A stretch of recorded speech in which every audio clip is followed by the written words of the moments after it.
Again, everyone, thank you so much for staying all the way.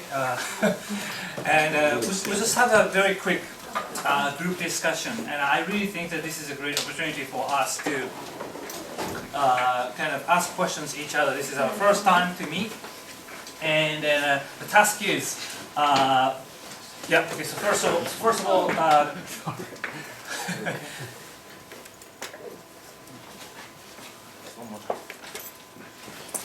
so today is the first time for us to learn each other's sort of research program and get to know each other well. And tomorrow we're going to have a second workshop and we're going to talk about the ideas for future collaboration. So now is the time for us to take turns asking questions each other. And if you have a general question, then we can discuss together. Or if you have a specific question for a specific presenter, or we can take care of it, I think. So shall I start? Because I have some questions. So actually, I was very surprised that when Adam was presenting and saying that there isn't much work on second language acquisition and teaching, not necessarily teaching, but second language acquisition in the context of your field. Is that what you said? Well, we're directly comparing predictors of L1 and L2 acquisition. Yeah. So and also this question all kind of applies to Motoaki too. So in the field of applied linguistics, obviously this is what we are doing every single day.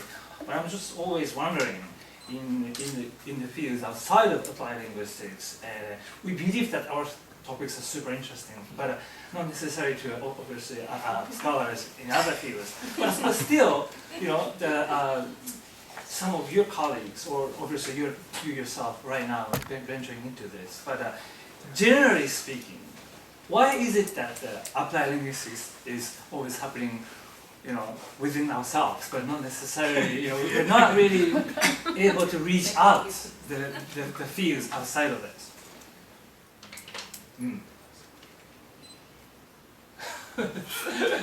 Do you have an example that some applied science field that can actually successful at reaching the society? Applied science? Yeah. That's a good question. But I'm just wondering though, I'm not talking about the UK unfortunately, but Japan, obviously a lot of attention has been given to how to make the education better, and obviously speaking English is a big asset for students. And actually I used to teach at university but business section, so all my students were super motivated to learn English. But we always left out with this very basic question, but how can we expedite and improve English proficiency? And so in Japan, this is a really big thing. But why is it that, for example, neuroscientists are, venturing into this and becoming more interested in it, and because you could make a very big impact on society? Does that make sense?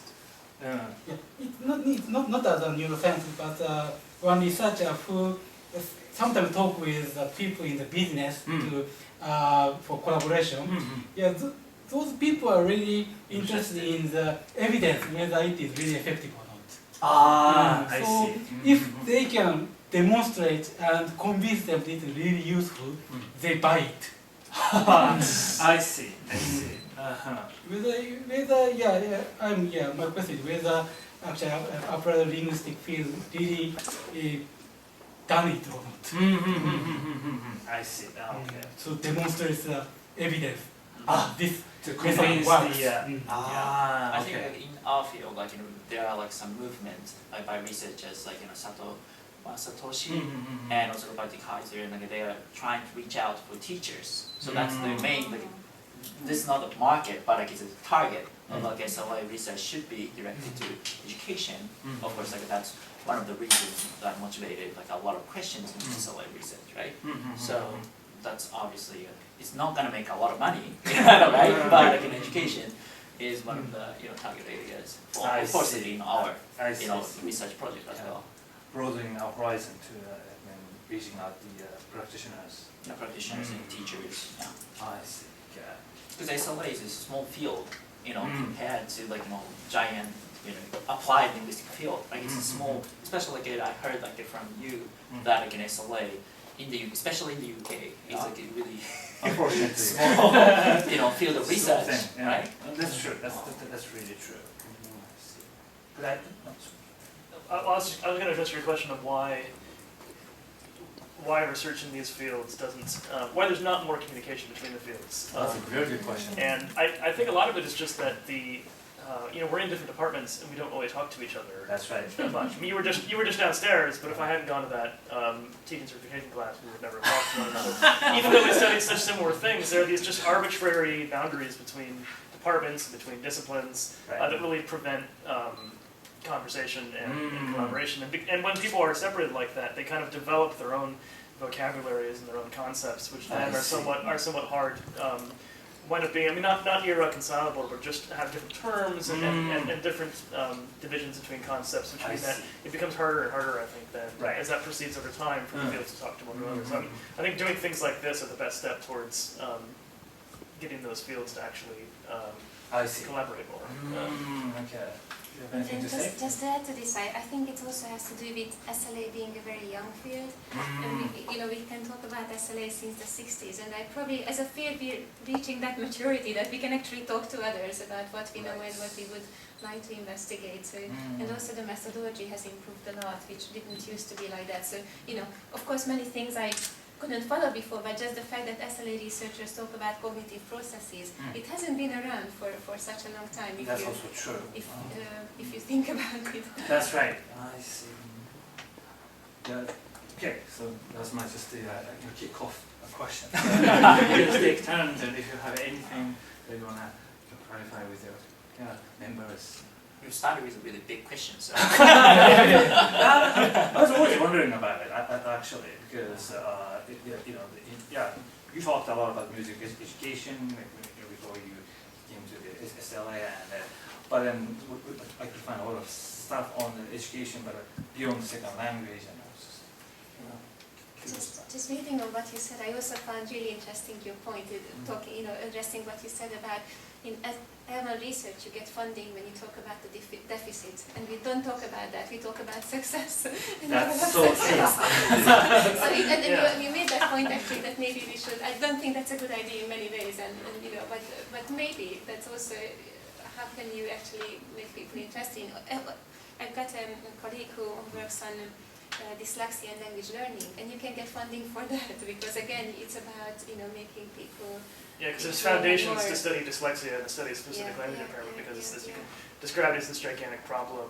If 10% of children can't do this, and then we need to establish societies, and etc. But the thing is, scientifically though, it's not necessarily the best approach because you're throwing out all of this variability. So it's successful in getting attention and getting funding, but it's actually scientifically.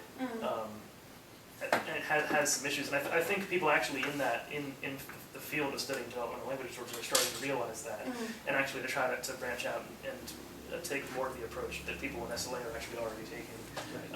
So I think that's part of actually what will start to foster more collaboration between those two fields is that people are starting to realize that. So one downside of doing the disorder model is that actually there are these kids right on the edge of the disorder who wind up getting no support.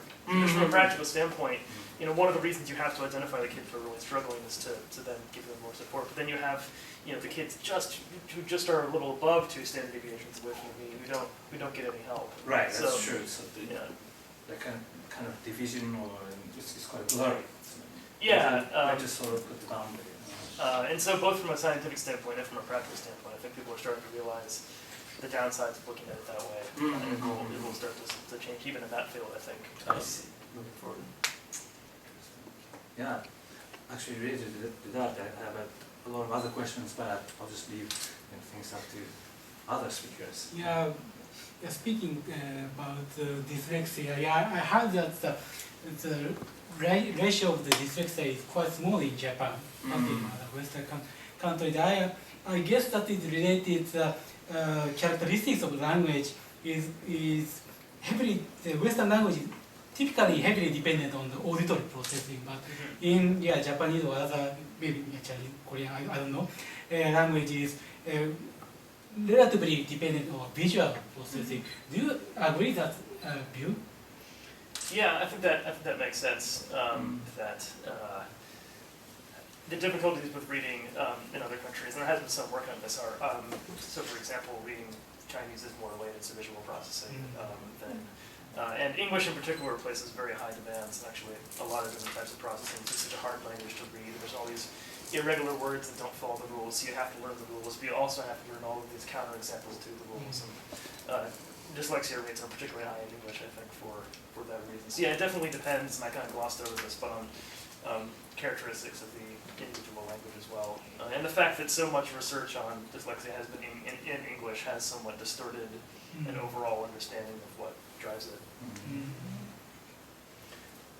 Maybe Andrea. It's another question for Adam. You mentioned that maybe we should improve. We should have training when we improve auditory processing, right? And that could also help language learning. And I was wondering that is there any evidence for this from the area of first language acquisition, or if you do help learners with, let's say, some disabilities, you train their auditory processing, do they get better? Yeah, well, so the history of this is a bit mixed because people keep trying to sort of find these core deficits and making overly strong claims about the fact that all children with dyslexia is fundamentally this auditory processing, and then there have been these very high-profile studies in Nature and Science showing that there are these dramatic improvements as a result of training that then don't replicate that well. So the approach people aren't really taking yet is to generally, people have treated dyslexia as this homogenous thing where you diagnose a child with reading disorders and then you apply some therapy. But reading and other language processes is so complicated that probably a problem with reading or with understanding syntax could be caused by a dozen different underlying problems. And if you don't diagnose the underlying source of the problem, you can't really apply the proper training. And that approach of trying to actually figure out what the specific source of the problem is not really been taken. And what people have started doing is just to say, well, we're going to devise some musical training or something and just apply it to a bunch of kids and then see if there's an effect. And there have been some interesting results from those studies, but so far that people haven't tried to develop sort of targeted training or see how characteristics of learners before they do the training might interact with the training in the way that SLA is actually, those are questions that SLA is actually starting to ask, and is sort of, I think, a bit ahead of the dyslexia SLA literature in that respect.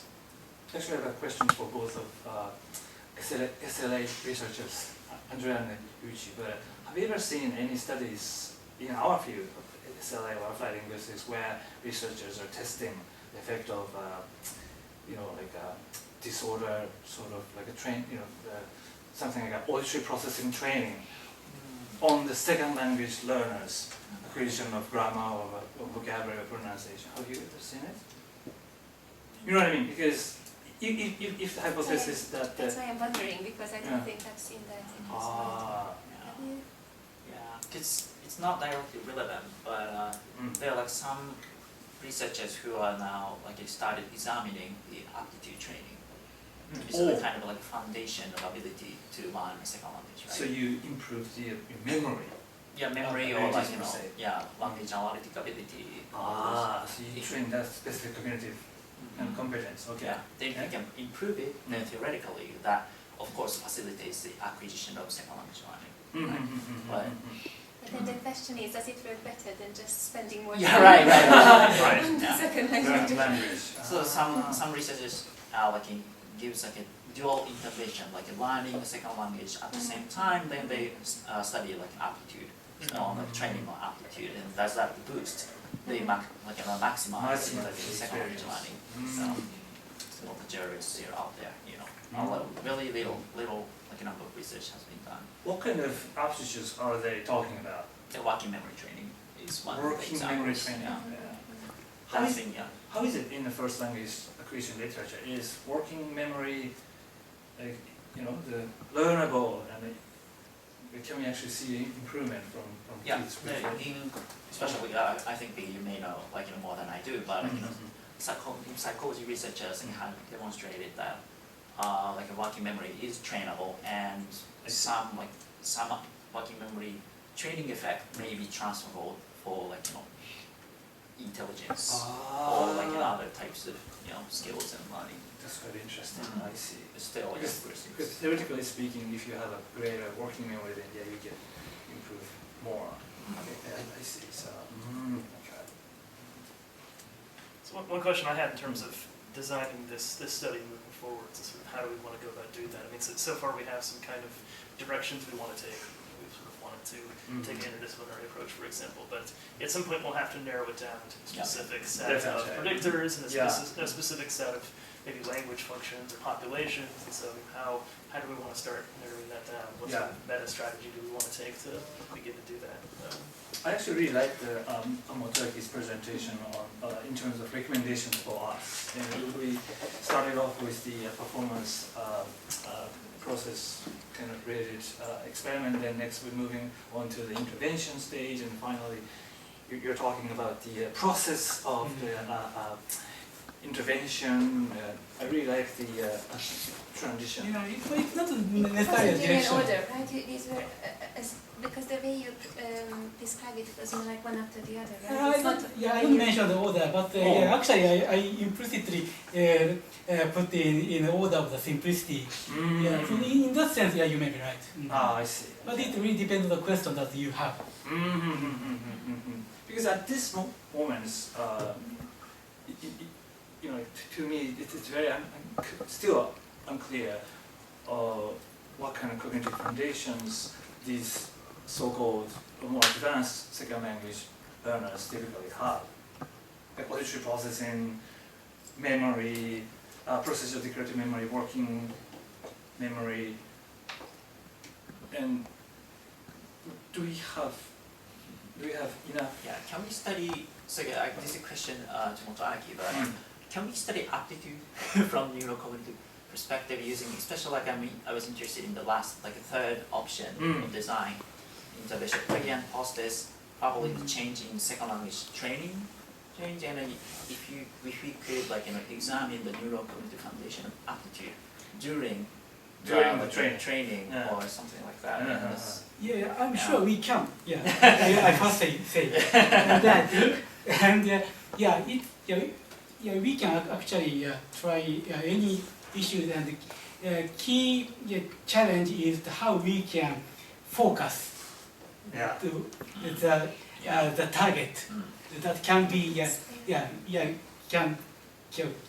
we can handle in the type we can handle. For example, Kazuya showed us the gamma E, the B pop, that's the real aptitude test that has been used in the second language research field. Then a lot of researchers are interested and invested in this type of task, complex task that includes all sorts of factors and abilities that are required to perform the task, right? But that is not, to me, that's not a good fit for the type of research you do, like fMRI study, because you look at the fundamental, really, focused area. But I think sorry. I don't think so. If you can cast a question that what this specific test is measuring, so it's targeted to that test, and put some hypothesis about the cognitive process underlying that test. So that makes sense. We have to consider about time. Oh, okay. Yeah. Okay. We are starting discussion, but I think